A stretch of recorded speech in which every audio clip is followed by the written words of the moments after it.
Boa noite a todos, a todas e todes. Muito bem-vindos a este evento. Me chamo Nelly Mioto, sou uma mulher branca, parda, de cabelo crespo, uso óculos e estou vestindo um vestido de manga curta com decote V. Gostaria de dar as boas-vindas a todos em nome da RB e agradecer pela presença neste evento, parabenizar pelo Dia da Mulher, e o nosso evento hoje, ele faz muito sentido porque nós temos dentro da nossa profissão mais de 80% dos profissionais bibliotecários são mulheres. Então, mais do que nunca, a gente precisa enfatizar este evento e dizer que somos muito gratas a essas mulheres que nos trouxeram até aqui. Que mulher é resistência, mulher é persistência, mulher é trabalho, e conciliar a vida das pessoas, da família, do estudo, do trabalho, requer muita habilidade que somente a mulher consegue fazer. Né? Então, parabéns, e fica realmente a minha gratidão pelas mulheres que nos trouxeram e trouxeram a biblioteconomia até aqui. Também parabéns pelo Dia do Bibliotecário, então, que estamos iniciando as nossas atividades, e dizer que somos muito gratos por todo o trabalho que fazemos dentro da associação. Nós temos uma associação que, a exemplo de toda a nossa categoria, tem 80% de mulheres que atuam nela e que elas são responsáveis por este evento estar sendo realizado. Quero agradecer também ao CRB, nosso parceiro, a URGS, a UX, a FURG, ao Instituto Federal, que são os nossos parceiros e conosco compõem essa programação do mês do bibliotecário. Para finalizar, gostaria de dizer que este é um projeto realizado pela RB com recursos oriundos da Lei Aldir Blanc, né, a Lei da Emergência Cultural, e convidar que você que é estudante, acadêmico do curso técnico de biblioteconomia, da graduação de biblioteconomia, se una à associação, busque sua associação, faça parte das discussões, dos movimentos, para que a gente consiga fortalecer nossa categoria, fortalecer nossa profissão e traduzir esse fortalecimento em melhores condições de trabalho, em mais número de profissionais no mercado de trabalho, atuando de forma digna, e que essa profissão possa sustentá-los. Então, fica aqui o nosso convite, né, para que vocês venham para a associação, busquem as associações das suas cidades, dos seus bairros, né, e com ela componham as discussões e as reflexões que precisam ser feitas para que a gente almeje e consiga construir uma categoria profissional mais forte, mais unida e mais resistente à frente de todas essas mudanças e esses tempos sombrios que temos vivido. Eu gostaria de chamar, então, primeiro, agradecer à nossa colega Aline, que está fazendo a tradução, né? a nossa intérprete, né? E gostaria de chamar para compor aqui o evento a Viviane Peixoto, que vai ser a nossa mediadora. Bem-vinda, Vivi. A Viviane Peixoto é mediadora de leitura, uma das fundadoras da Biblioteca Comunitária do Arvoredo, articuladora da rede Beabá, que é a rede de bibliotecas comunitárias do Rio Grande do Sul, e também atua no grupo de trabalho da Rede Nacional de Bibliotecas Comunitárias. Bem-vinda. Vou Muito deixar, obrigada, então, o trabalho com a tua condução. Obrigada. Obrigada, eu que agradeço essa parceria, né, da RB, da Associação Rio Grandense de Bibliotecários, junto com a Beabá, Rede de Bibliotecas do Rio Grande do Sul. Bem, eu gostaria de dar início, né, com um texto, com um poema que foi indicado pela nossa convidada, Karina Oliveira. Ela é pedagoga e mestranda em educação pela Universidade Federal do Rio de Janeiro. Brasil. O que faço com a cara de Índia? E meus cabelos, e minhas rugas e minha história, e meus segredos? Que faço com a minha cara de Índia? E meus espíritos, e minha força, e meu tupã, e meus círculos? Que faço com a minha cara de Índia? E meu toré, e meu sagrado, e meus caboclos, e a minha terra? Que faço com a minha cara de Índia? E meu sangue, e minha consciência, e minha luta, e nossos filhos? Brasil, o que faço com minha cara de Índia? Não sou violência ou estupro. Eu sou história, eu sou cunhá, barriga brasileira, ventre sagrado, povo brasileiro, ventre que gerou o povo brasileiro. Hoje está só. A barriga da mãe fecunda e os cânticos que outrora cantavam, hoje são gritos de guerra contra o massacre imundo. Mediação do livro Metade Cara, Metade Máscara, Eliane Potiguara. E assim, né, com essa reflexão, com esse poema, eu gostaria de chamar, então, a Karina Oliveira, para que ela possa também se apresentar. É contigo agora, Karina. Olá, boa noite a todos, a todas, a todas.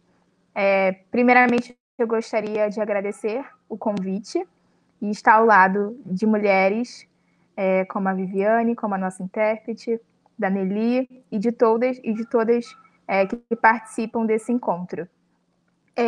Já fui apresentada, mas eu gostaria de compartilhar durante a minha fala alguns pontos da minha história individual, pois ela tem uma relação muito forte com essa história coletiva dos povos indígenas. Então, vocês vão observar, durante a minha fala, alguns movimentos de vai e vem, porque nós enxergamos o tempo como cíclico. Então, a minha história com a história do meu povo e essa história de memórias, elas se relacionam. Vai ser uma transmissão de tela agora. E enquanto vai sendo transmitido, eu quero começar. Bem, como já dito, meu nome é Karina, eu sou ativista, sou do povo Pataxó e movimento de retomada. E nós vamos falar um pouco o que seria esse movimento de retomada. Atualmente, eu faço mestrado em educação na UFRJ e sou pedagoga.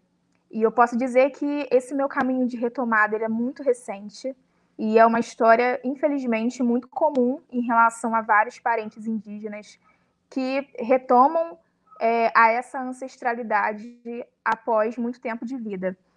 Eu considero essa retomada como um caminho de um modo de fazer as pazes com a ancestralidade indígena.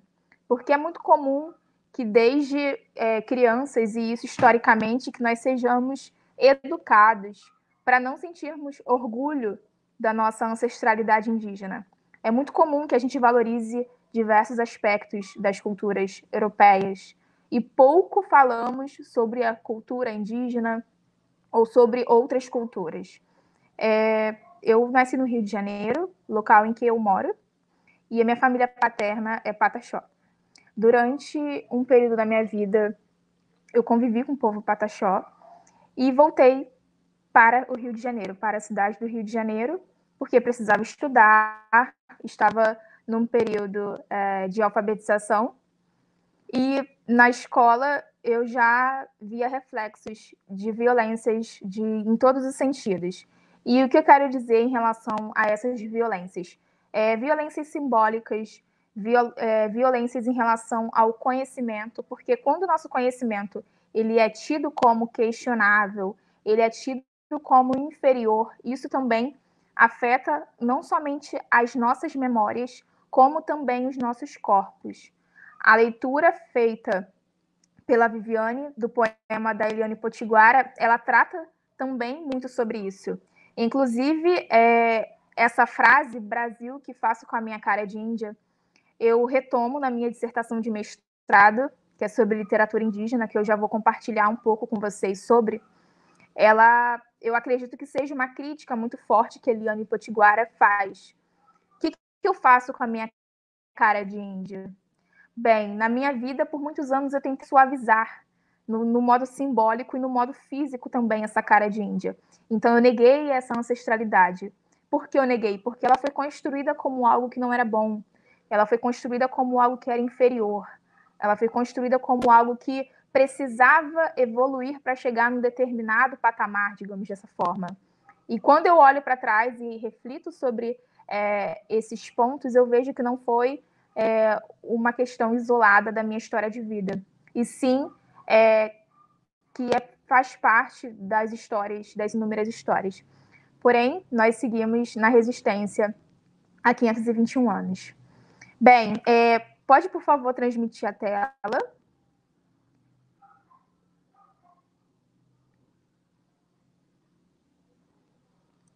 Eu trato da literatura indígena desde a monografia de final de curso, e foi na universidade que eu tive a oportunidade de me aproximar da literatura indígena, e num primeiro momento essa aproximação se deu no interesse acadêmico, mas esse interesse que era puramente acadêmico, ele na verdade fazia parte dessa memória, dessa ancestralidade, dessa reconexão com essa história, não só minha, como dos meus avós, como do povo num todo. Eu acho que a tela já está sendo transmitida. E eu vou começar aqui falando um pouco sobre essa apresentação que será transmitida a vocês, que ela é referente à parte do meu trabalho de monografia de final de curso, do curso de pedagogia, que foi defendido no ano de 2019. E esse trabalho ele se insere no projeto Infância, Linguagem e Escola, a leitura literária em questão, que foi desenvolvido no PPGE da UFRJ e coordenado pela professora Patrícia Corsino, que é minha orientadora atualmente também. Eu não sei se vocês conseguem visualizar, acredito que sim.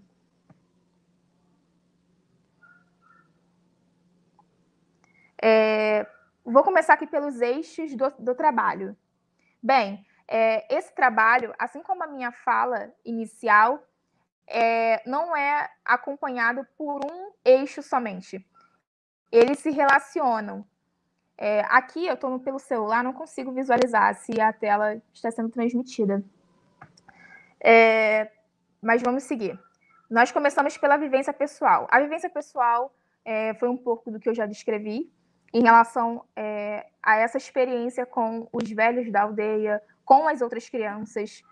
No final do dia, quando a gente compartilhava de como ele tinha sido, o que a gente tinha feito, essa educação não escolar, muitas das vezes a gente direciona a questão da educação, do aprendizado, somente direcionado à escola, e, na verdade, para nós, sujeitos e povos indígenas, esse aprendizado, essa educação inicia-se muito antes, por meio da observação, por meio da experiência, por meio do toque, do cheiro, da presença. Então, em todos os momentos, as crianças e demais pessoas das aldeias aprendem e apreendem.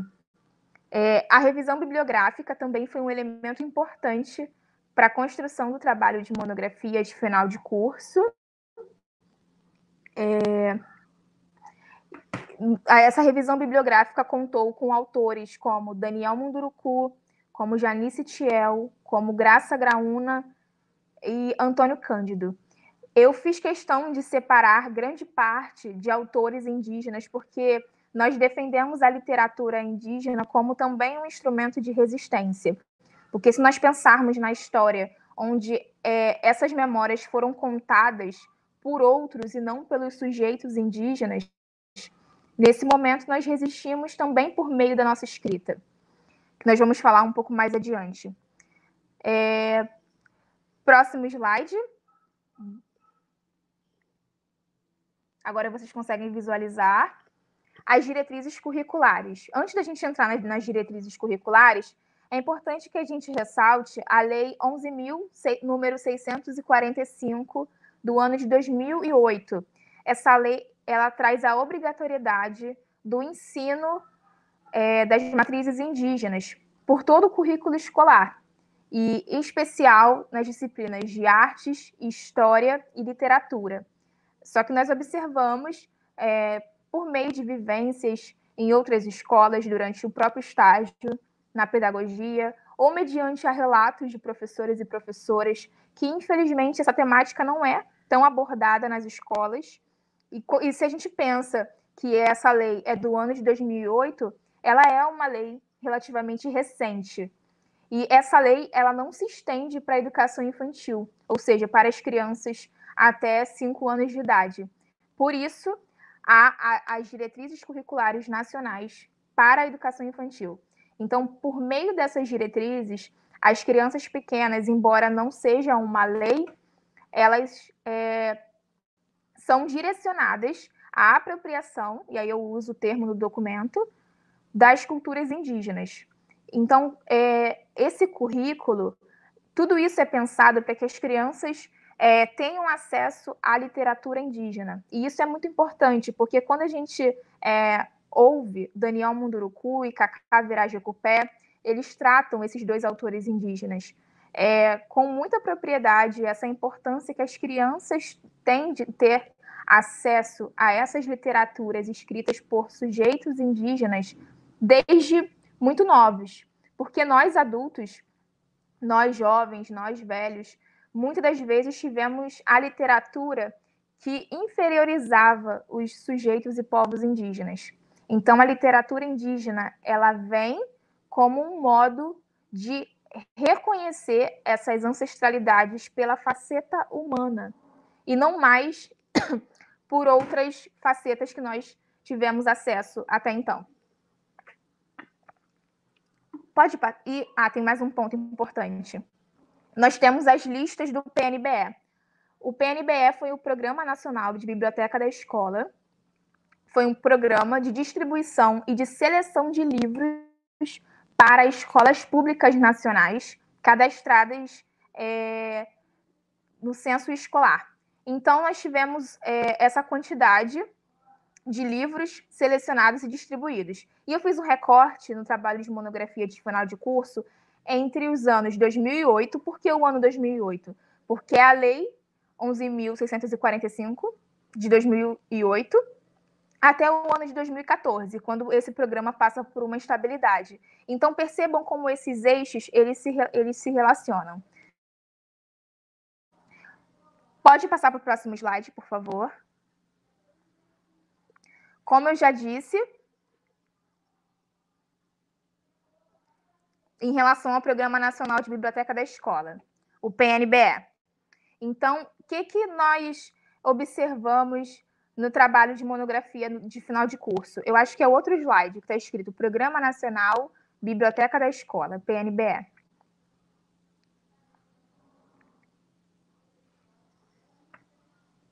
É um anterior.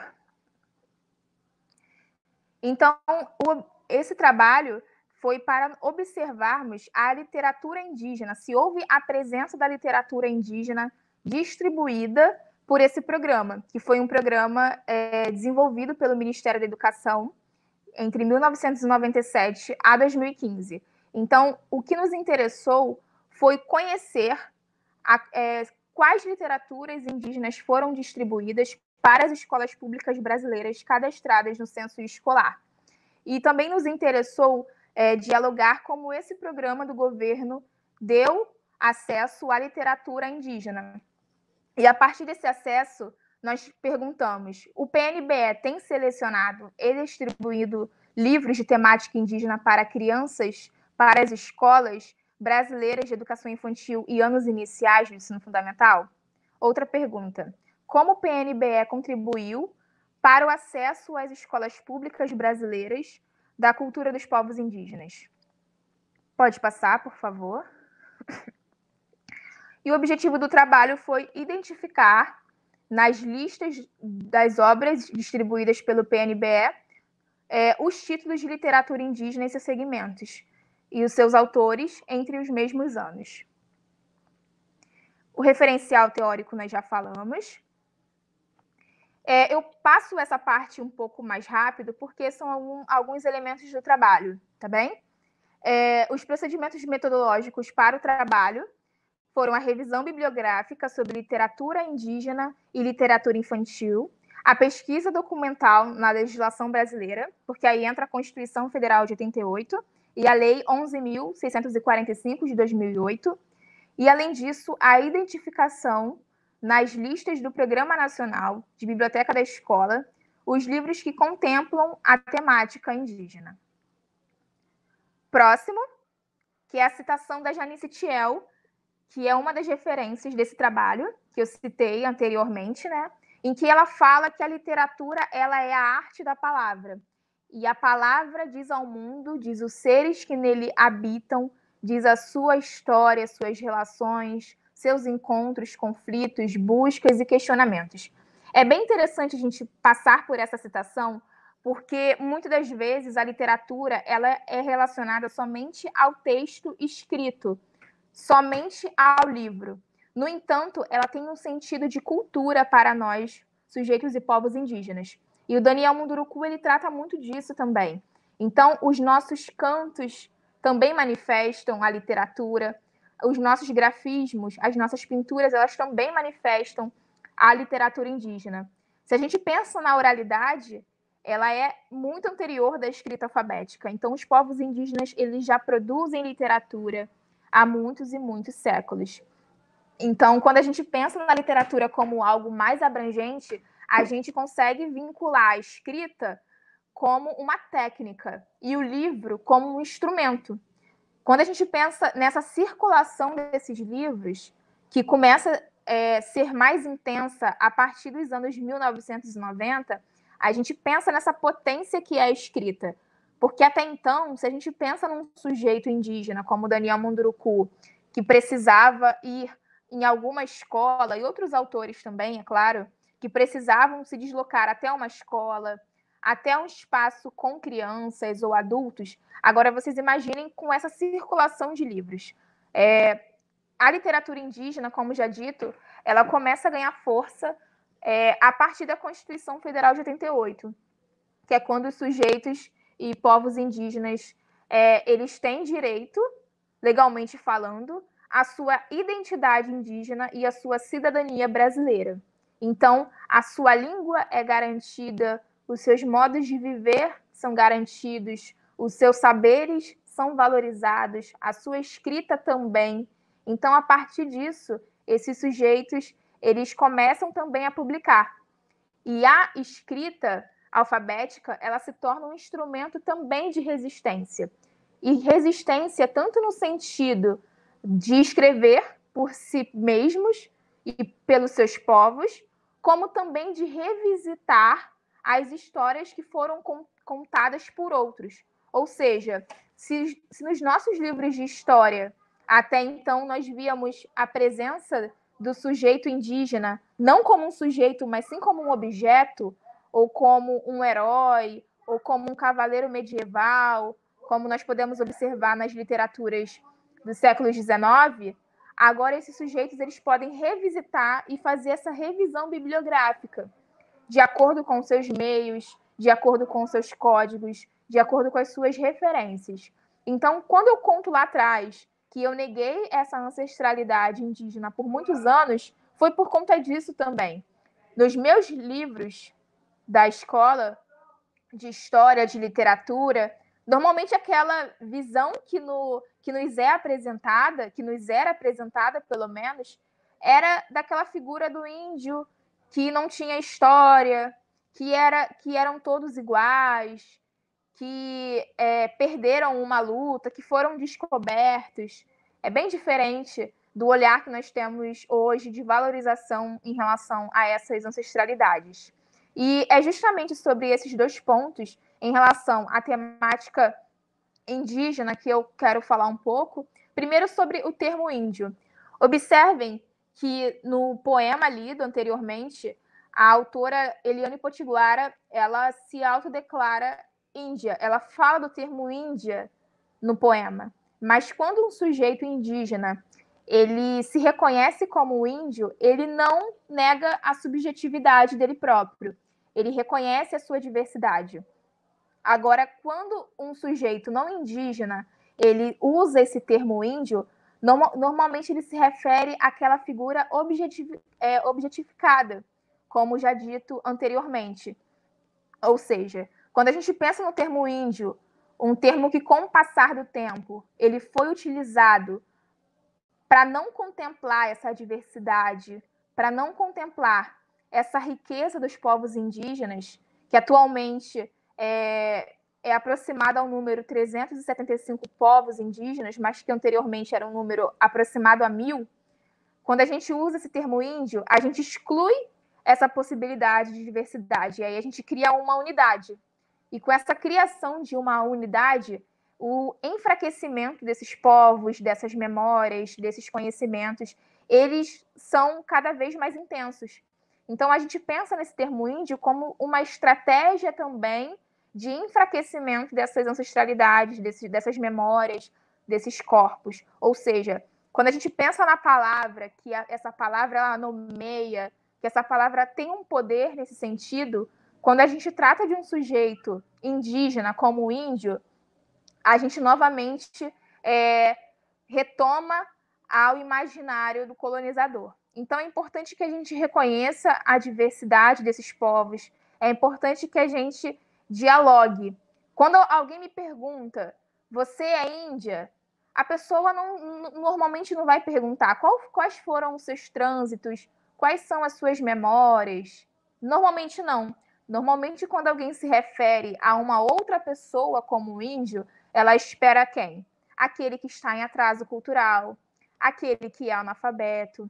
E ainda nós temos essa questão do analfabetismo, porque muitos acreditam que se um sujeito indígena não domina a escrita alfabética, ele é analfabeto. Ou seja, novamente nós temos o olhar do outro a partir da sua referência, nomeando o outro. No entanto, os sujeitos e povos indígenas têm suas escritas, não necessariamente escrita alfabética. Assim como o homem branco, ele tem a escrita alfabética e não necessariamente outros tipos de escrita. Então, o que é importante que a gente observe e valorize justamente são essas diferenças.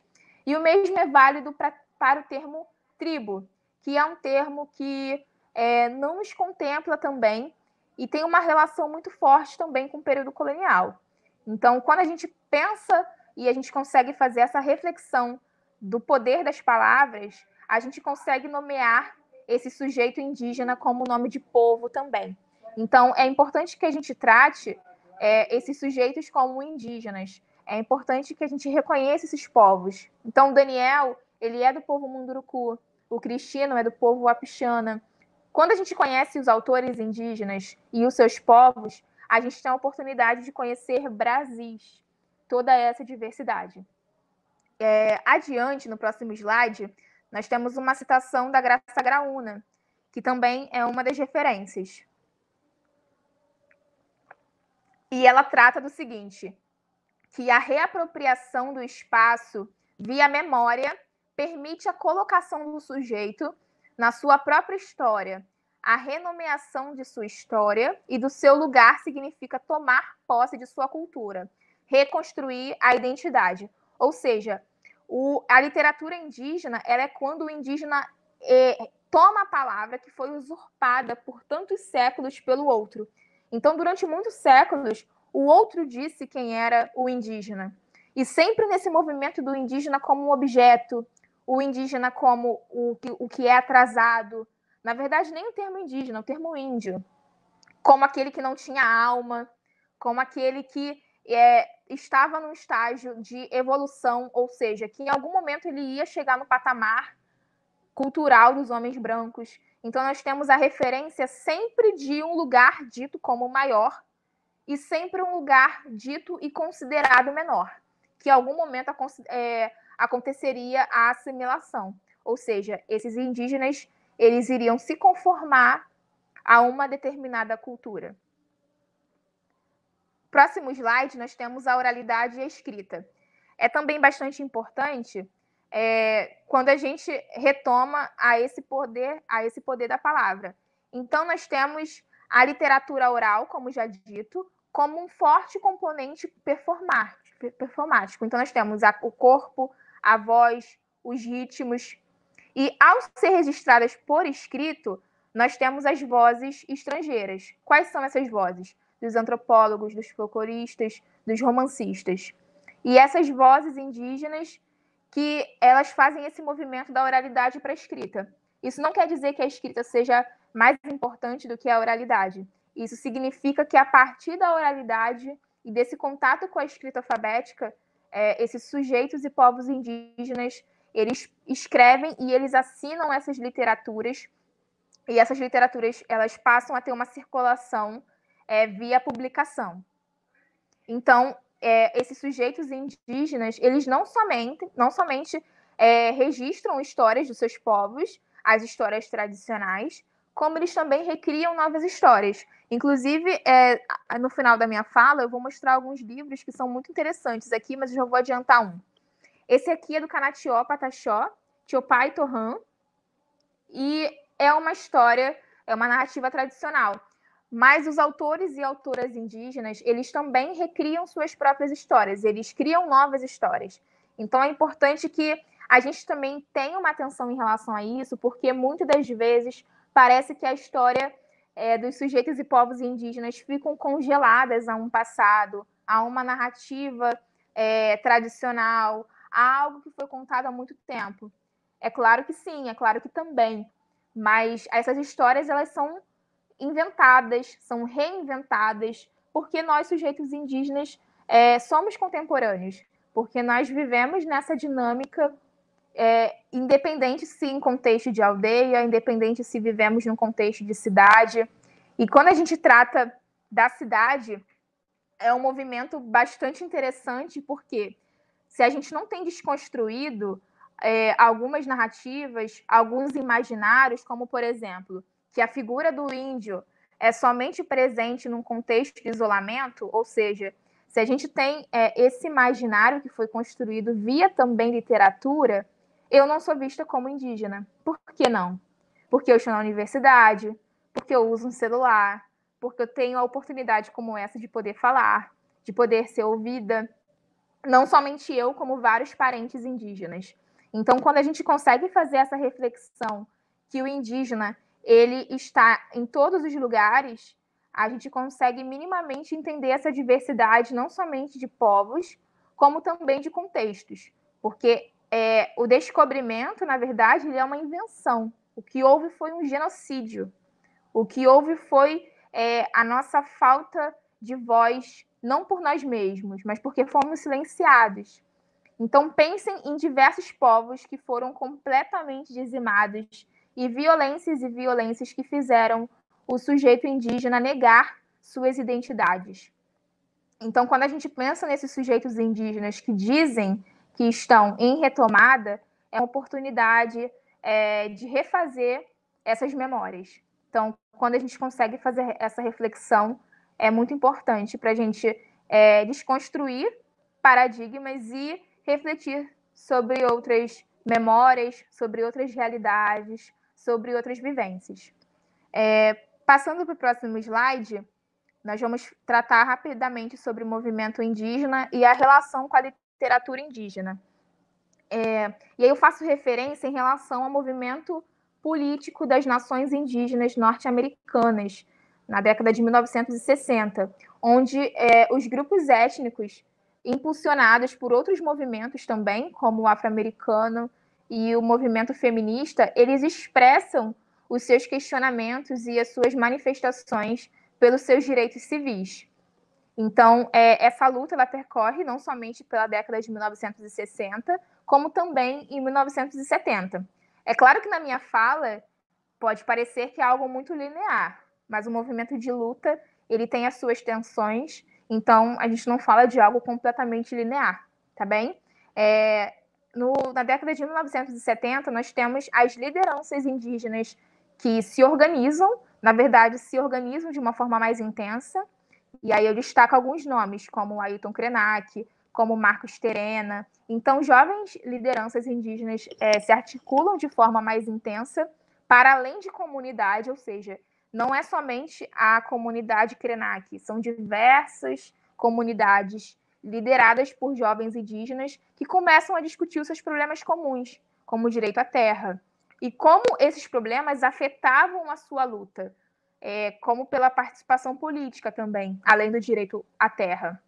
E esses diversos debates e essas tensões, elas também impactam na formulação da União das Nações Indígenas, que a UNE, que em 1982 buscou essa articulação com essas lideranças indígenas na busca por direitos, né?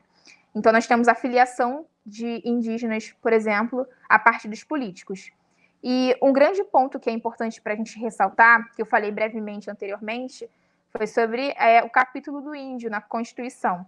É uma política indigenista, onde a partir dela e a partir de lutas anteriores, lutas há muito tempo, que esses indígenas eles passam, então, ter direito a expressar e a ter a sua identidade indígena e, ao mesmo tempo, a sua cidadania brasileira, né? Inclusive, a Constituição Federal de 88, ela também é um instrumento de luta pela garantia da demarcação das nossas terras, né? Então, a partir dessa lei, a partir da Constituição, outras leis começaram a entrar em vigor. Quando a gente pensa, por exemplo, nos vestibulares para professores indígenas, quando a gente pensa em editais que começam a ser liberados para que os sujeitos indígenas comecem a publicar, é uma forma e é uma transição, ou seja, as nações indígenas elas passam a dialogar com a sociedade envolvente. Então, aquela voz que nos foi negada, aquele espaço que nós não tínhamos, a partir também da Constituição Federal de 88, mediante a luta dos sujeitos e povos indígenas, começa a ser mais intensa.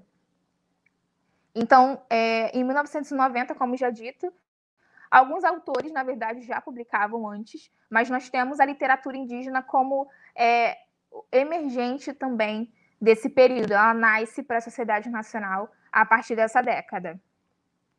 Próximo slide, por favor.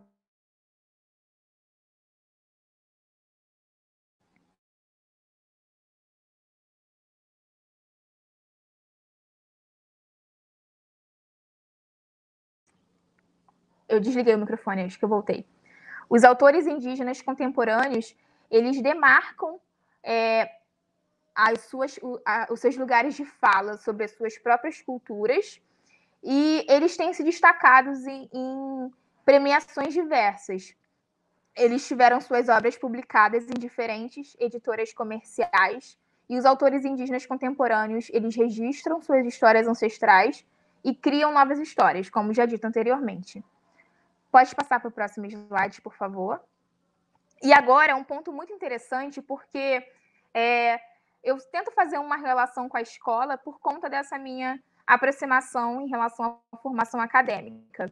E o que eu observava, e que era algo muito comum, é que os livros, por explorarem a figura do indígena, e aí eu não estou nem fazendo uma crítica em relação à temática abordada, mas sim ao contexto geral do livro.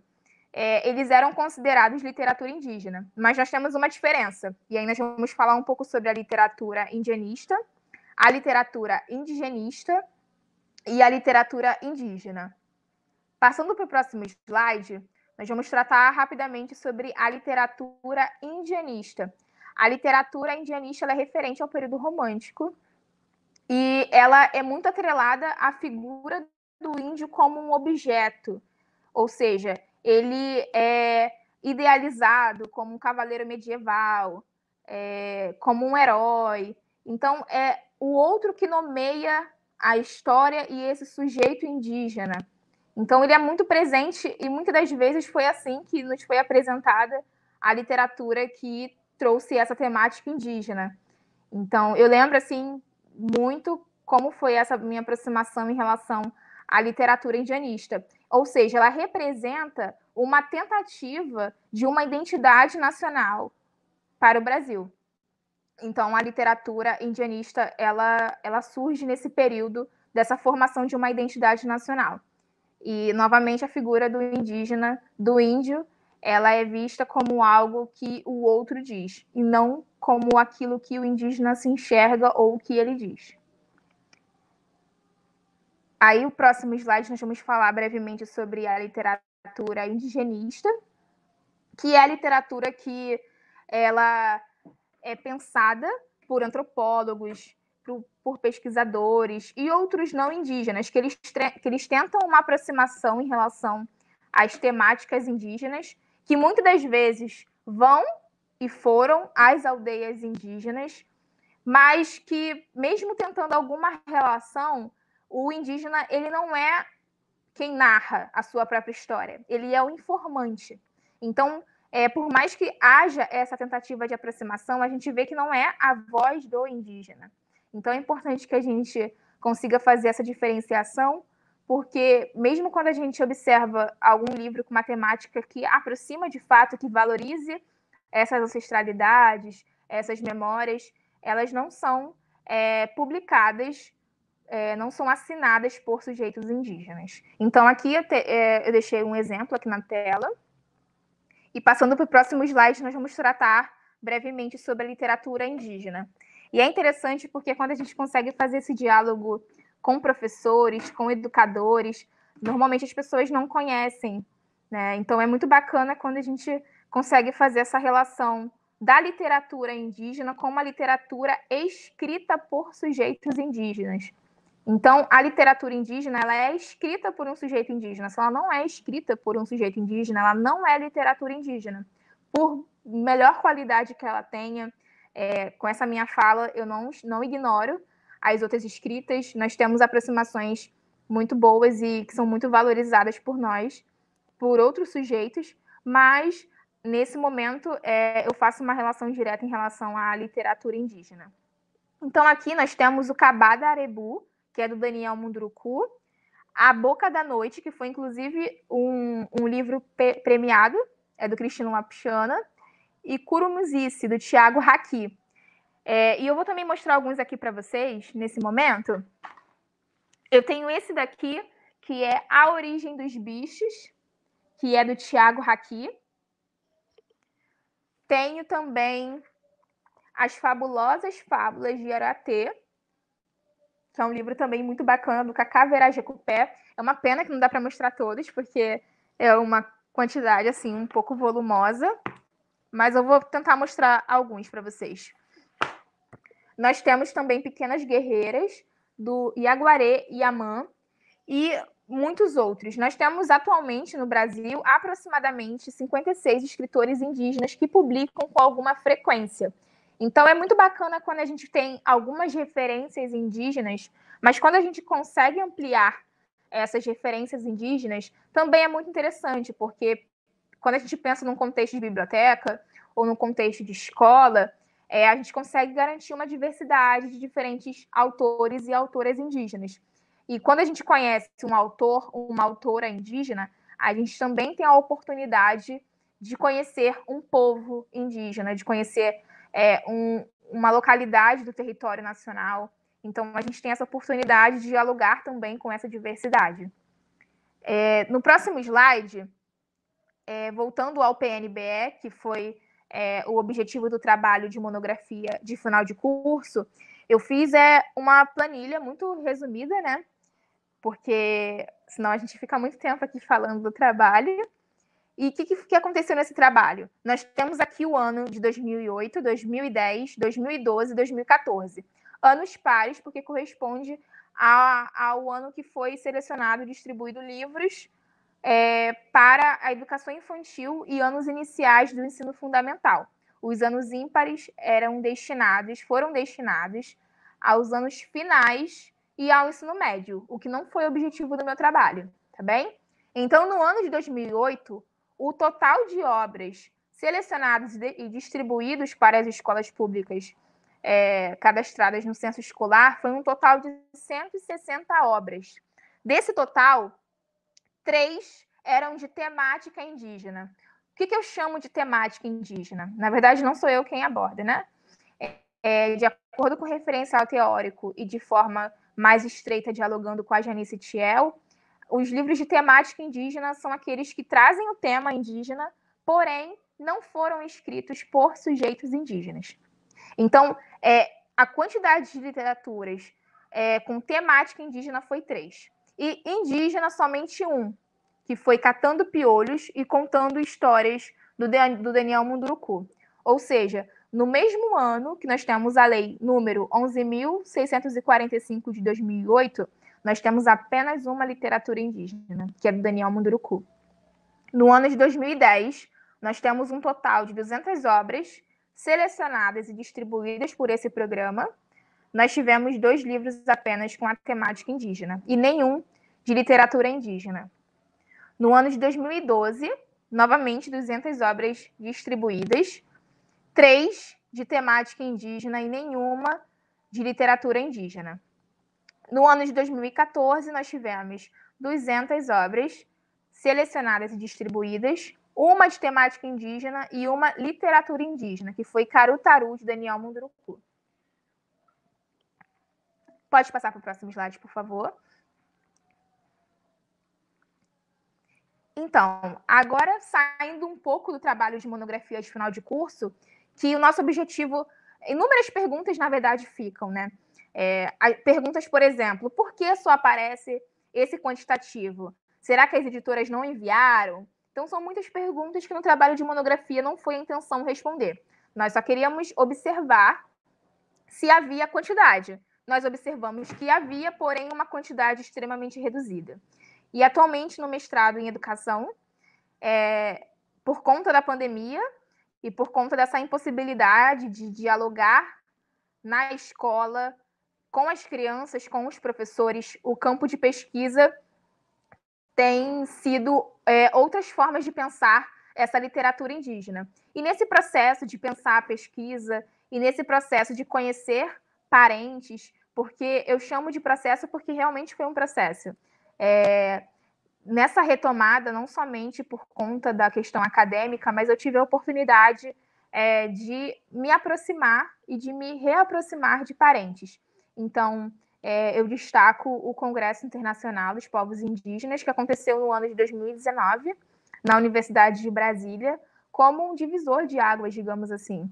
Então, lá eu tive a oportunidade de conhecer pessoalmente a Célia Chacriabá, a Sônia Guajajara, a Eliane Potiguara e outros autores e outras lideranças indígenas. E a partir dessas conversas, a partir dessas relações, eu pensei na criação de um Instagram que tivesse um foco na literatura indígena brasileira, que é o meu recorte, né? Então, a partir dessas conversas que inicialmente começaram lá no Congresso, eu fiz a proposta de lives com autores e autoras indígenas para que nós pudéssemos discutir problemas comuns, para que nós pudéssemos refletir sobre o nosso orgulho, sobre o nosso pertencimento indígena. O nome da página do Instagram é Literatura Indígena Brasileira. E é importante também situar que não existe somente a minha página de literatura indígena brasileira. Há outras páginas também de diferentes localidades do Brasil que vocês conseguem encontrar. Então, nós temos literatura indígena Rondônia, nós temos literatura indígena de Minas Gerais. Então, a nossa ideia é que a gente consiga fazer essa demarcação simbólica, porque quando a gente pensa na demarcação física dos territórios, a gente pensa no campo simbólico como um campo de muita importância para dialogar também com indígenas e com não indígenas. Então, essas páginas elas foram criadas por parentes, ou seja, por sujeitos indígenas, para que nós pudéssemos valorizar a literatura local e também a literatura indígena no geral. Próximo slide, por favor. E aqui eu ressalto as pessoas que eu tive a oportunidade de conversar. Eu conversei com a Ailton Krenak, com a Aurita Tabajara, com a Aline Puri, outras pessoas também. Aqui eu destaco os autores e autoras indígenas, tá bem? O Tiago Haki também, que aparece ali na imagem. No próximo slide, conversei também com o Daniel Munduruku, com o Nancupé, Tupinambá Fucaxó, com a Márcia Cambeba e com a Júlia do Rico. E o que eu pensei para a nossa conversa de hoje foi trazer os conceitos de literatura indígena por esses autores indígenas. E aí eu destaquei o Daniel Munduruku e o Tiago Haki, porque quando a gente trata da literatura indígena dentro de um referencial do sujeito indígena, essa palavra ela ganha muito mais força, porque não é o outro não indígena quem diz o que é literatura indígena. É a partir da referência de sujeito, é a partir dessa referência de povo que essa ideia, que esse conceito de literatura indígena, ele é consolidado. Então, eu perguntei para o Daniel Munduruku o que é a literatura indígena. E aí ele diz que a literatura indígena é a expressão da oralidade. Por que ela é indígena? Porque os indígenas que escrevem. Se a pessoa não é indígena, é um simpatizante da causa indígena e escreve um livro bonito sobre sua experiência com os indígenas, ela está fazendo literatura da experiência que ela viveu, que ela vivenciou. A gente pode aprender com o discurso do outro. A gente pode falar como o outro fala. A gente pode aprender, porque a nossa cabeça pode ser genial nesse sentido. Mas, efetivamente, você precisa ter mais que criatividade. Você precisa ter pertencimento.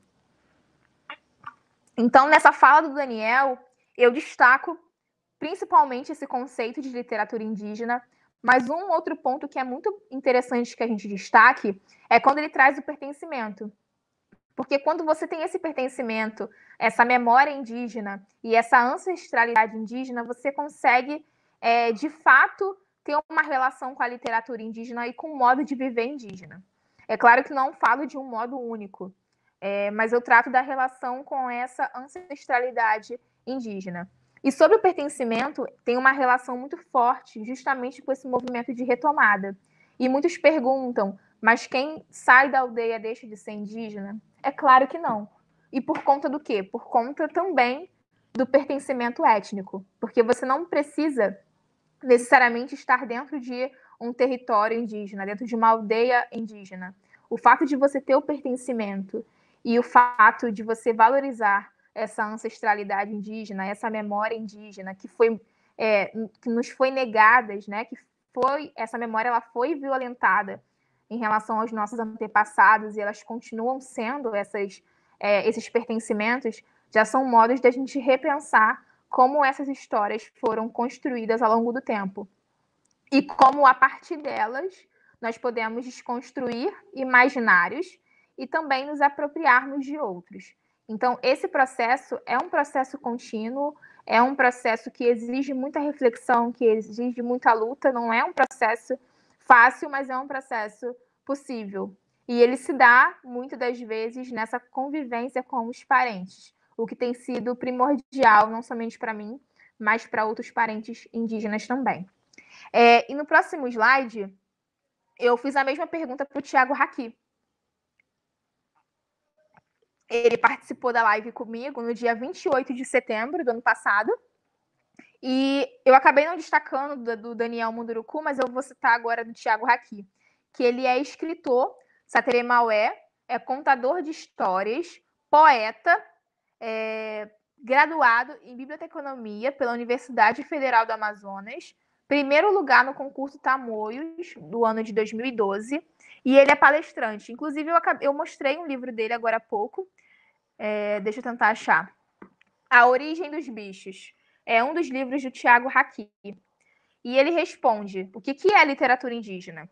Fundamentalmente, ela é a oralidade. A escrita nunca foi a sua forma de perpetuação da sua memória, mas sim a oralidade. Então, para que essa oralidade pudesse continuar reverberando, houve a necessidade de escrevermos. Então, aí nasce a literatura indígena. Logicamente que ela hoje tem formatos diferentes, não apenas recontos de histórias tradicionais, mas também com criações próprias. A literatura indígena se dá quando os escritores começam a escrever, a recontar e a escrever algumas histórias pertencentes aos nossos povos. Ou seja, o Tiago Haki, assim como o Daniel Munduruku, eles destacam a questão do pertencimento étnico, e o Tiago Haki, ele também destaca a oralidade. Porque quando a gente pensa na oralidade, a gente pensa na literatura indígena, que é muito anterior à década de 1990, quando a gente tem o nascimento dela para a sociedade envolvente. Agora, o próximo slide, por favor, que já chegamos aqui quase no finalzinho da minha fala. O tempo passa muito rápido.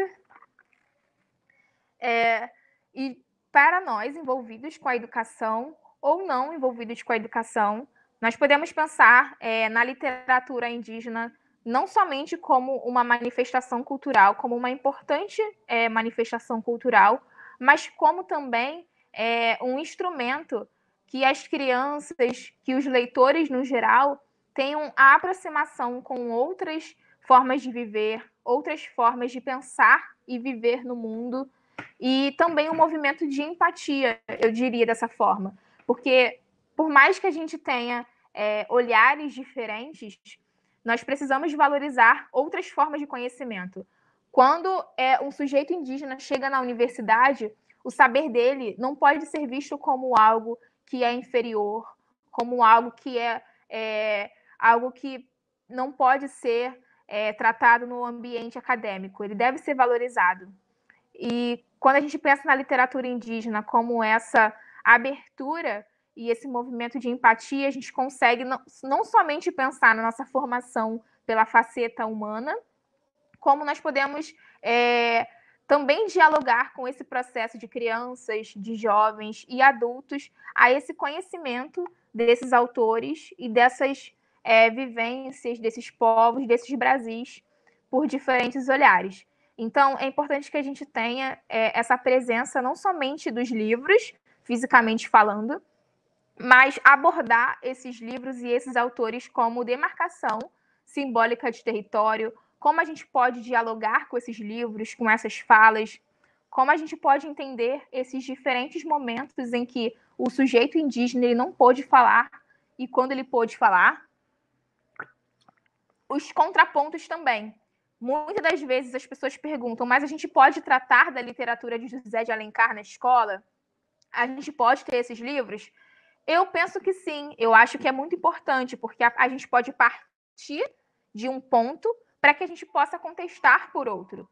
E, além disso, a gente pode entender como fez sentido, digamos assim, para aquele momento político e como hoje outro momento político dialoga de uma outra forma, que a gente busca, que a gente luta para que ele dialogue de uma outra forma, na verdade, porque a gente sabe que esses imaginários estão muito presentes, estão muito germinados, assim, digamos, né?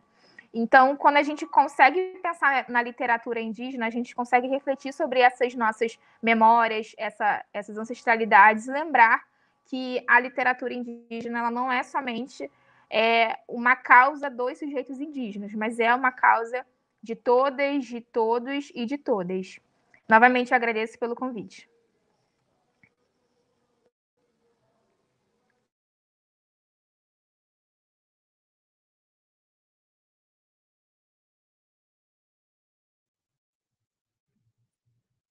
Então, Karina, eu também agradeço, né, em nome de todas que estão presentes e que com certeza mais pessoas assistirão a essa live posteriormente. E eu fiquei pensando muito na questão que tu disseste, né, em relação às políticas públicas, né, porque é uma área também que eu atuo, né, nas políticas públicas na área do livro, da leitura, bibliotecas. E o quanto também é importante, né, a representatividade, né, no legislativo, de indígenas. Eu até já acompanhei, assim, algumas discussões, né, e de deputados que têm uma fala, assim, completamente errônea, de retrocesso, com esse projeto, assim, realmente de eliminação, né, dos povos originários, e o quanto é importante hoje, né, ver que existem, também pensando agora muito no âmbito federal, que é o que eu mais tenho contato, né, que eles estejam ali, e não que haja uma representação, que alguém esteja falando em nome de, mas que a própria pessoa, né, indígena esteja ali ocupando aquele espaço. E eu acho que isso converge muito com o pensamento da questão da literatura, né, quando nós tínhamos uma reprodução feita por outros povos e não realmente o povo indígena fazendo a sua escrita. E eu estava assim lendo a respeito, né? Tem uma indígena aqui do sul, gaúcha, a Vangri Caigangue, né? Ela é arte educadora e ela tem uma fala que eu achei bem importante assim sobre literatura, né? Ela diz que a literatura indígena é uma forma de perpetuar o conhecimento oral. Ou seja, quando o indígena escreve sobre o seu próprio povo, ele está traduzindo para a escrita experiências que aprendeu por vivência cultural, sua família, suas raízes. Ele fala da origem de sua essência, do que aprendeu e ao qual deve respeito e verdadeiramente é, pois fala com propriedade daquilo que conhece. Então, também faço assim aquela assim, uma lembrança, né, da questão que a Chimamanda fala, né, sobre a história única. Então, acho que era isso que acontecia, o projeto era exatamente esse, né, de objetificar e tratar, assim, os povos originários simplesmente como índio. Então, assim, eu gostei muito, assim, foram as partes que mais me chamaram a atenção, né, da tua fala. Eu tenho aqui 3 perguntas, tá? Eu acho que a gente já pode passar para elas e conversar mais um pouco, a gente tem um tempo, que é a primeira, da Deni Mioto, né? As 3 são delas, na verdade. Como é lidar com a invisibilidade e o descaso do poder público com os povos originários?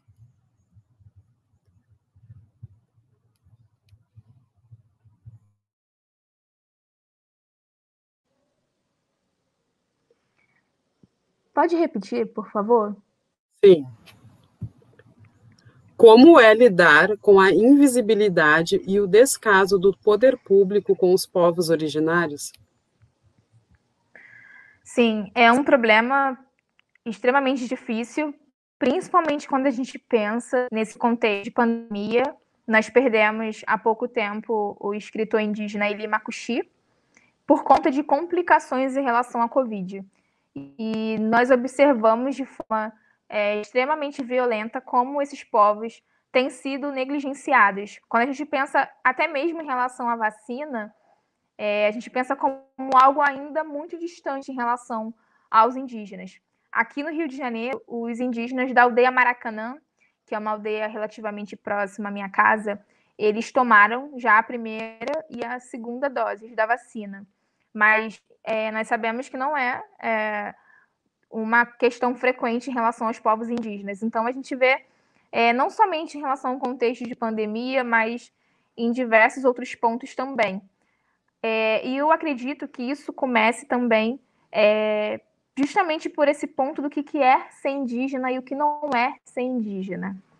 justamente por conta dessa nomeação que o indígena está dentro de um território, quando é que ele tem alguma terra demarcada, ou o indígena que está num contexto urbano, que convive dentro de um ambiente acadêmico, ou um outro ambiente que não seja, digamos, o tradicional, ele não é visto como um indígena. Então, há tanto uma questão que precisa ser discutida em relação aos indígenas aldeados, como em relação a esses indígenas que muitas das vezes estão em retomada dentro das cidades, que estão dentro das universidades. Então, se por um lado nós somos negados em direitos, que são muitos, nós também somos negados enquanto sujeitos indígenas, ainda que nós tenhamos um vínculo em relação à nossa pertença étnica. Tem uma questão muito importante que a Júlia do Rico ela tratou, inclusive, há pouco tempo no Instagram, que quando ela não se reconhecia indígena, ela era chamada de índia. E nesse estereótipo do que é ser índio. E a partir do momento que ela começou a valorizar essa ancestralidade, as pessoas questionavam. Ué, mas você é indígena de verdade? Muito dentro ainda de todos os estereótipos. Ou seja, quando eu não me reconheço, eu sou vista como pelo olhar do outro e diante daqueles imaginários que a gente já conhece. Agora, quando a gente tem orgulho desse pertencimento, aí isso é questionado. E eu digo isso numa questão social, mas isso é refletido também quando a gente pensa na questão da não demarcação dos territórios, quando a gente pensa na saúde que é precária, até mesmo na questão da educação. Né? Embora nós tenhamos o direito à educação diferenciada, nós observamos em relação ao material didático, por exemplo, que as crianças de determinado povo não têm as referências do próprio povo. Então, as crianças e os professores têm que produzir seus próprios materiais para que possam ter alguma representatividade. Porque muitas das vezes ainda há aquele imaginário que o índio é uma figura única. Então, a criança do povo Munduruku, ela tem a pertença étnica, ela tem a ancestralidade indígena, como outra criança indígena também tem. Porém, são povos diferentes. Então, como a gente tem o mesmo material? Então, isso implica nessa figura ainda única de indígena. E é uma luta muito grande em relação à formação dos professores indígenas, em relação a vestiários para estudantes indígenas. Uma luta que a gente segue e que é muito intensa.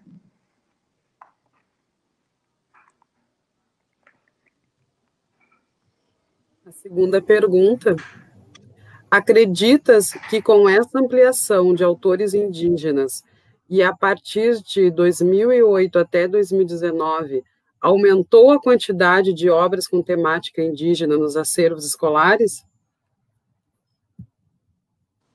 Viviane, eu vou pedir para você repetir, por favor, porque aqui está cortando um pouco o áudio. Acreditas que com essa ampliação de autores indígenas e a partir de 2008 até 2019, aumentou a quantidade de obras com temática indígena nos acervos escolares? Eu, na verdade, acredito que esse aumento deu por conta da Lei 11.645 de 2008.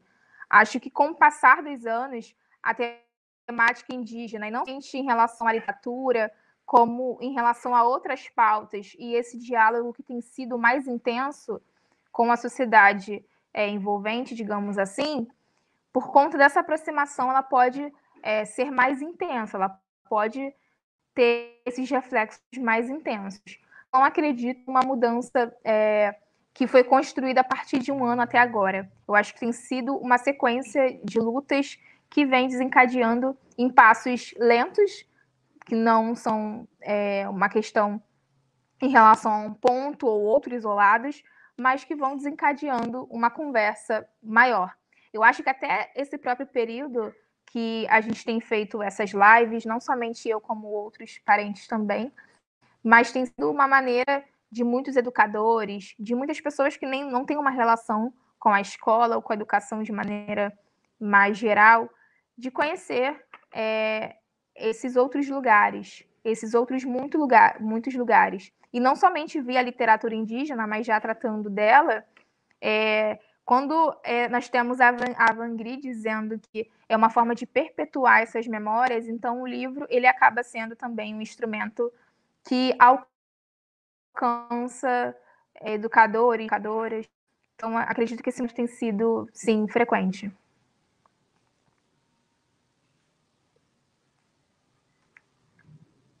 Mais uma pergunta. Como as mulheres indígenas escritoras são vistas dentro de seu grupo e nas relações de pertencimento?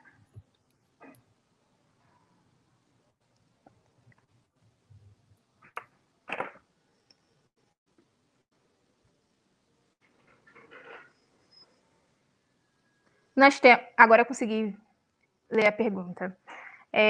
Isso varia muito, porque atualmente nós temos aproximadamente 375 povos indígenas. Então, cada povo tem a sua organização. Nós temos grupos que as mulheres têm suas funções bem delimitadas, digamos dessa forma, como a questão da agricultura, enfim. Nós temos povos que a mulher já tem outras funções. Tem uma autora indígena chamada Márcia Cambeba, que eu até vou mostrar o livro aqui para vocês, que ela faz um trabalho, na verdade, de ir aos territórios indígenas, conversar com as mulheres indígenas. Então, ao mesmo tempo que ela foi e continua morando na cidade, não sei atualmente, mas ela faz esse diálogo com as mulheres indígenas. Nesse congresso que eu citei na minha fala anteriormente, muitas mulheres tinham um papel de liderança. Quando a gente pensa na série Xaquerabá, indígenas aqui da aldeia Maracanã. Então, isso varia muito de acordo de povo para povo. E tem uma outra parte na pergunta, recolocar aqui na tela, por favor. Ou se a Viviane puder repetir só o finalzinho. E na relação do pertencimento. Nós, mulheres, nasceram no território, na aldeia indígena, e que elas já têm essa relação com a comunidade desde a infância, desde que nasceram.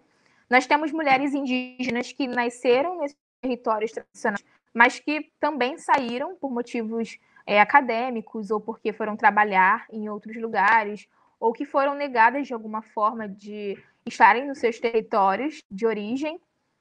E nós temos mulheres que fazem esse movimento cidade e aldeia e cidade. Então, na verdade, o pertencimento ele não vai ter uma ligação direta com o território físico, ou seja, se ela mora, se ela volta, mas sim se ela tem essa relação com o pertencimento étnico. Então, essa questão dessa relação e dessas funções delimitadas ou não, ela não necessariamente tem uma relação com pertencimento étnico. E aproveitando para falar sobre as mulheres, eu separei alguns livros aqui. Eu tenho esse livro aqui de poesias, que é da Graça Graúna, que se chama Flor da Mata. Como já dito, é um livro de poesias. E esses livros, na verdade, vocês conseguem encontrar na Livraria Maracá, que é uma livraria online especializada em literatura indígena. Não sei se vocês já conhecem. Nós temos esse livro da Eliane Potiguara, que a Viviane fez a leitura no início, que é metade cara, metade máscara. Vou mostrar só alguns, que na verdade eu nem sei se eu tenho tempo para mostrar. Ainda, agora não somente de mulheres, eu vou mostrar, esse aqui é de mulher, assim, vou dar uma enfatizada só em mulheres hoje.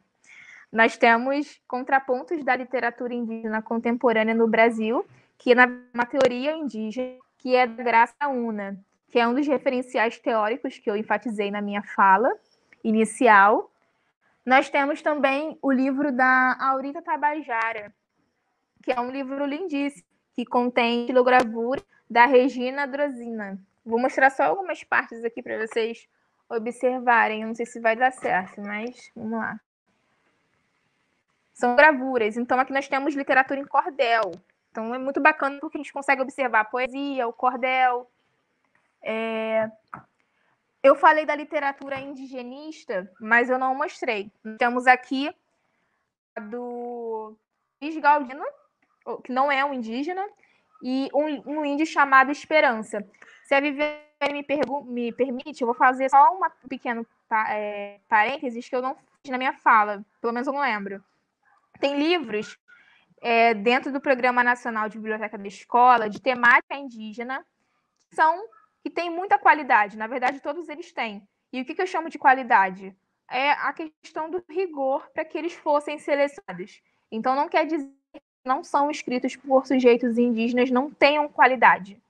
Nós fazemos uma referência ao lugar de fala, a essa questão de ter uma representatividade de fato. Nós temos a matéria, e o livro é O Menino e o Jacaré. Deixa eu ver se tem algum aqui um próximo também. Vou ter que mostrar dos homens também, vamos lá. Esse aqui é o presente de Jaci Jaratê, que é do Olivos de Pé. E aqui nós temos livros variados. Assim, eu trouxe alguns mais voltados para o público infanto-juvenil, mas nós temos também teoria da literatura indígena.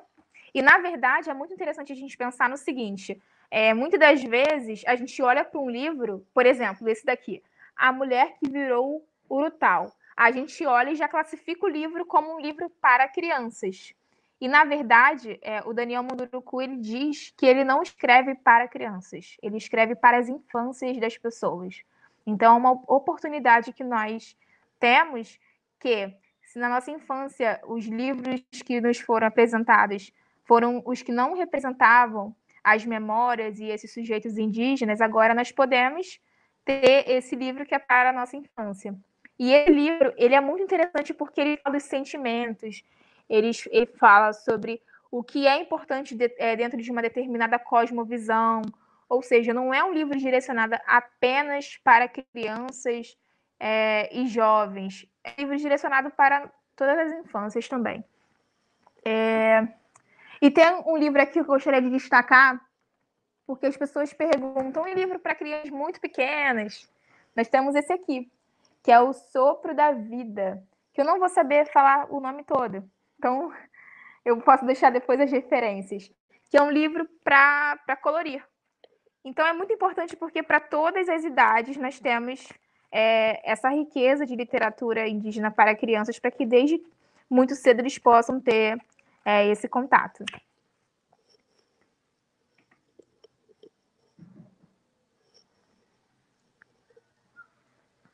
Tem mais uma pergunta agora da Adriana Scali. Na atualidade, no que concerne às lideranças indígenas, o que está sendo feito no sentido de ampliar a presença da literatura indígena em escolas?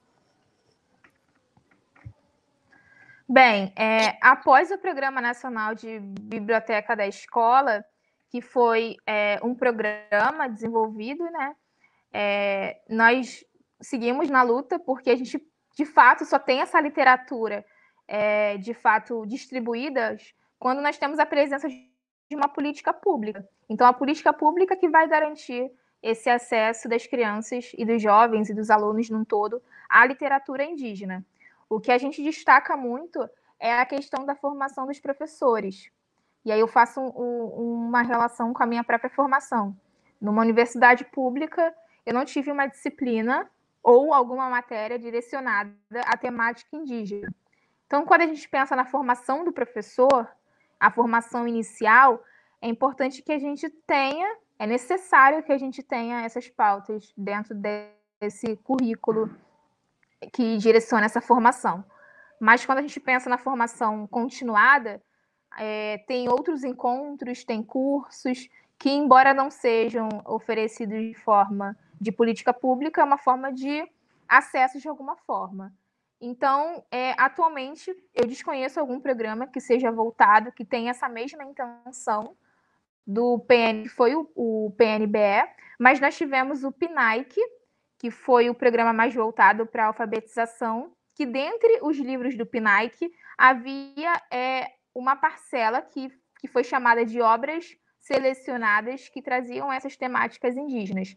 Nós tivemos também outros programas, PNLD, que traziam essa parte da literatura e que, envolvidos a essa parcela, nós tínhamos também as literaturas indígenas. Então, garantidos no momento, a gente precisa, de fato, seguir nesse momento para que seja garantido. Uma outra também questão que eu lembrei agora não somente quando eu falo dos livros voltados para crianças muito pequenas, quando a gente pensa na literatura indígena, não somente como livro, que foi algo que a gente dialogou aqui na minha fala, os bebês, eles podem ter esse contato via o canto, via os grafismos. Então, nas escolas que eu tive a oportunidade de dialogar com os professores, muitas das vezes nós levávamos urucum, genipapo, e as crianças podiam explorar o cheiro. Então, era importante que elas tivessem esse contato, ainda que não com o livro físico, porque a gente tem essa, digamos, essa tendência a valorizar um pouco mais o instrumento, livro, e não explorar outras questões. Por exemplo, se a gente tem a oportunidade de trazer, de convidar um sujeito indígena até a escola para que ele dialogue, a pensar a presença de um indígena na curadoria dos livros, a pensar nessa presença do indígena dizendo o que é literatura, o que não é literatura indígena. Quando a gente reflete naquilo que é chamado de folclore e que é a cosmovisão do outro.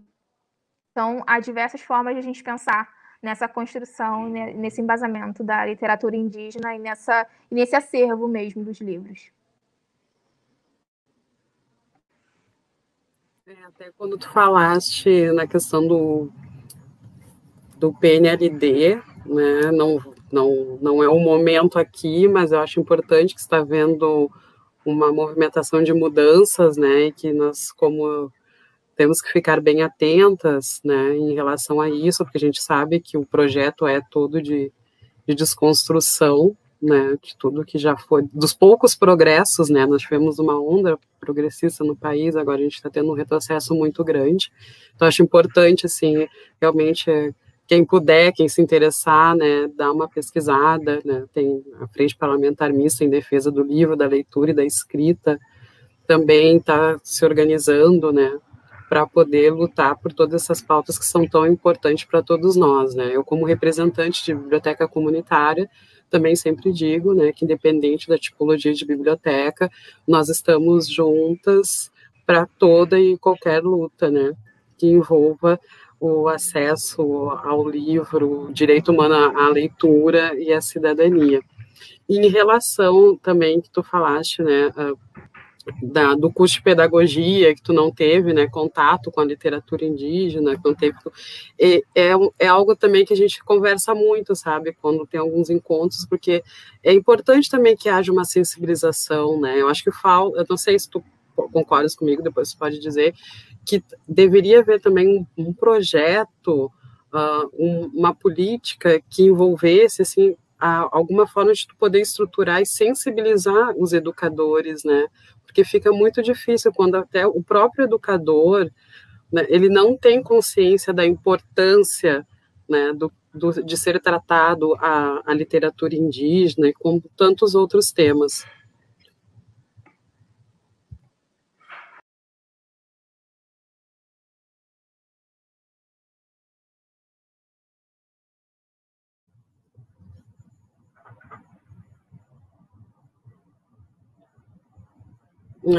A Karina caiu, né, então foi agora bem no final, então ficou essa colocação. Acho que a gente pode esperar mais um minutinho, a gente está pensando que o término é 20h30, e nós temos uns 5 minutos ainda.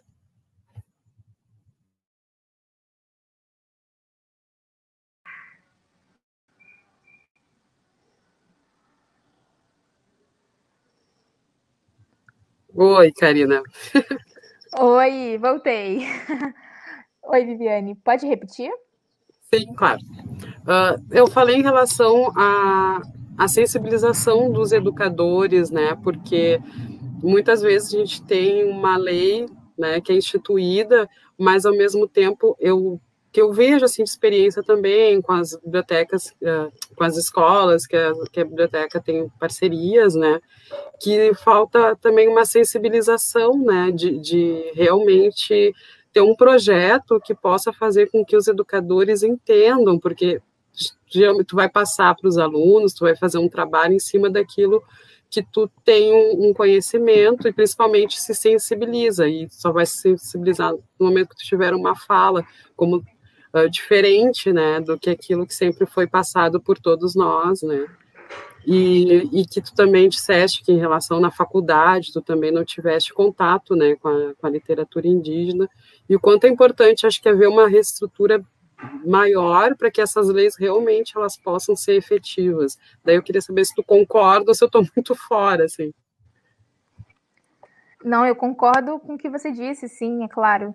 Só que eu acho que tem uma questão desse pensar numa educação antirracista, porque enquanto a educação ela não for pensada nesse viés do antirracismo, a questão indígena ela vai continuar sendo muito tratada no dia 19 de abril, no mês de abril, e tratada muitas das vezes dentro de um determinado estereótipo. Então, quando a temática indígena, quando os conhecimentos indígenas eles são valorizados nas disciplinas, eles estão presentes constantemente dentro do currículo escolar, de fato isso vai ser completamente mais valorizado. Agora, quando não há um diálogo e essa sensibilidade, né, que você disse em relação a essas temáticas, a gente continua encontrando os mesmos cenários. Então, no dia 19 de abril, a gente, infelizmente, ainda consegue observar com alguma frequência, agora não, talvez, né, no contexto de pandemia, mas é muito comum que a gente observe que as crianças, sem qualquer tipo de diálogo maior, continuem saindo pintadas no dia 19 de abril, continuem dentro de um determinado costume, ou seja, trazendo uma história única do que é ser indígena, e não dentro de uma diversidade, e não dentro de uma construção, e com um sujeito ou com um povo indígena, de fato. Então, acho que a sensibilidade ela começa, de fato, na construção desse currículo. E se eu fosse falar de algo maior, é uma questão social. Então, por isso que é importante que ela esteja e que seja presente enquanto política pública, porque somente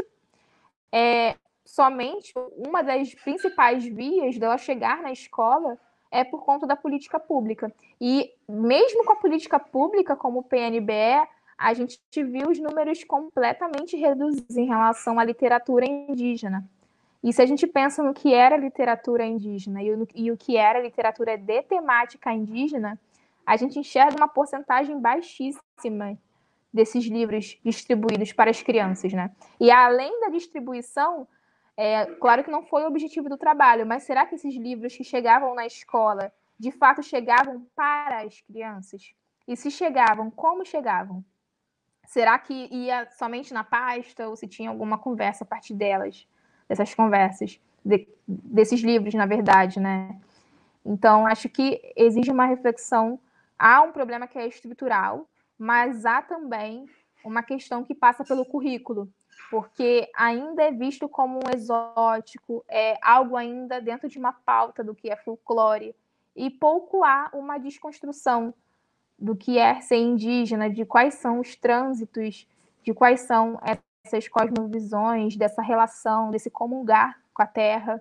Então, acredito que a formação continuada de professores, de bibliotecários, de fato, assim, essa formação continuada é um dos caminhos para que essa sensibilidade ela seja construída, porque de fato é construída. Quando a gente pensa no imaginário que nós fomos educados, precisa de fato de uma reflexão muito grande e de uma apropriação de outras questões para que a gente enxergue esses sujeitos indígenas como presentes, como contemporâneos nossos também.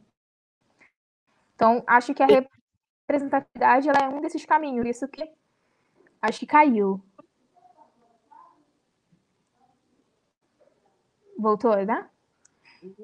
Então, por isso que a representatividade é um dos caminhos para que a gente consiga ter um diálogo que, de fato, traga esse lugar, para que, de fato, traga essa presença. É interessante porque quando, nas escolas que eu fui dialogar com as crianças, não em todas, óbvio, mas em algumas as crianças, mas você que é indígena? Porque a gente vê que as crianças, desde muito pequenas, elas muitas das vezes já têm esse imaginário construído que o índio é aquele que vive na Amazônia, que é aquele que está pintado disso, daquilo, que usa aquilo, também. Mas há outras formas de viver e de ser indígena e de estar no mundo. Então, eu costumo dizer que quando essas histórias estereotipadas continuam sendo multiplicadas, elas já matam a minha existência, já matam a existência de outros parentes que estão em outros contextos.